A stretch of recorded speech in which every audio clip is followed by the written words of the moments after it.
child to death? He's also a child. What? He punched a 13-year-old child, punches a 12-year-old child to death. He punches him so hard in the chest that Randy is unable to breathe anymore. Mind you, while this is happening, his friends are like pointing guns at him, and like everybody at the party, even the adults are watching this. Nobody is breaking up these infants. Like tussling. Yeah. Like, you know what I mean? Not one person. Not one person is there's intervening. guns involved, but there's like 40-year-old men watching this. Like, if only I could do something.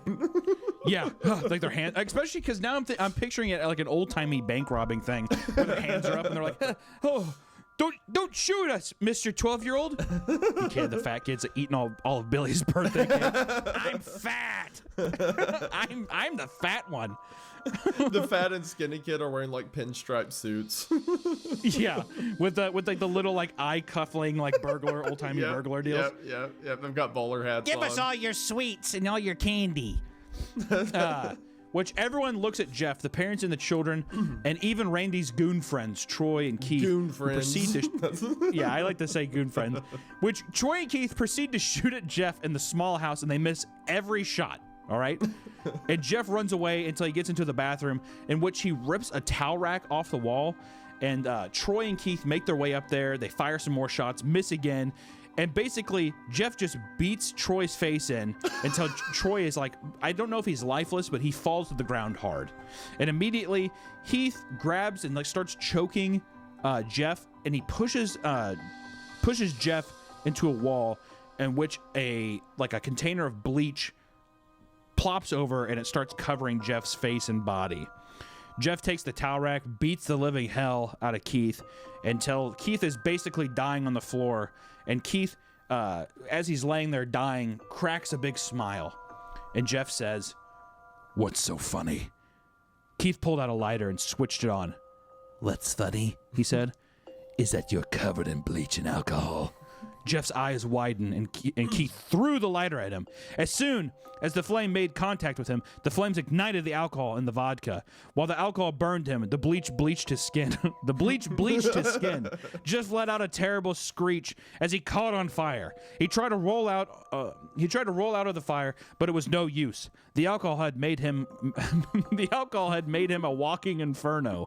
He ran down the hall and fell down the stairs.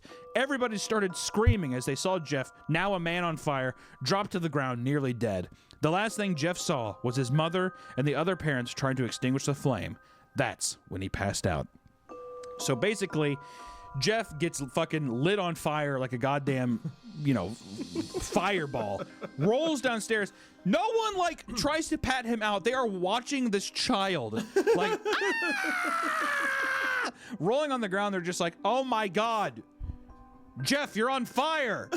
While they're all wearing their evening ballroom gowns and stuff. Yeah, they're great Gatsby party outfits.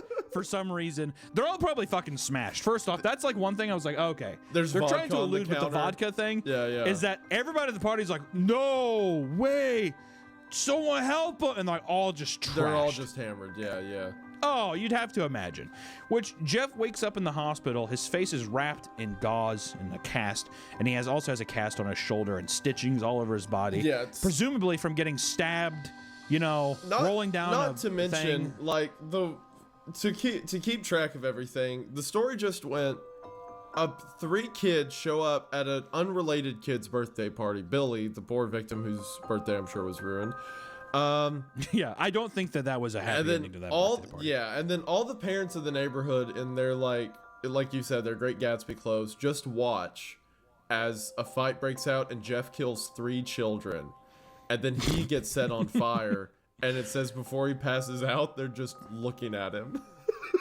We are presumably thinking that, yes, the adults did nothing to stop the death of 4 children at this party, which the death of the 4 children also was no accident. It was a full-on fight that broke out in the house.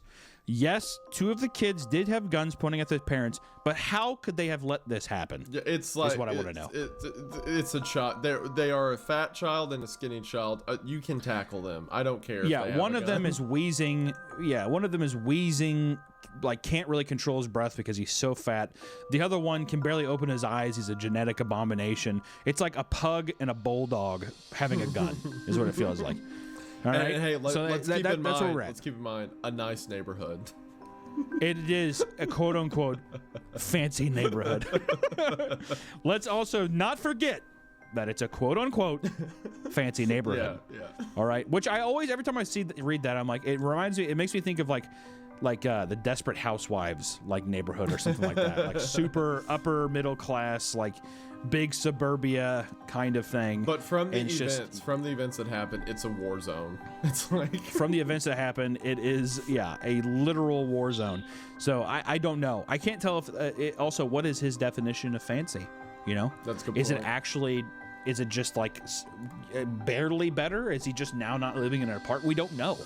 Not enough is given. Yeah. But we do know that it is quote unquote fancy. It is fancy. All right. And if that is one thing to take away from this thing, it is quote unquote fancy. It is fancy. Which I'm going to say from now on, our podcast is quote unquote fancy. This is a quote unquote fancy podcast. Because I mean, just like the story, who's going to fight us on it? Like we said so. So this is a fancy podcast. This is a respectable podcast. This is a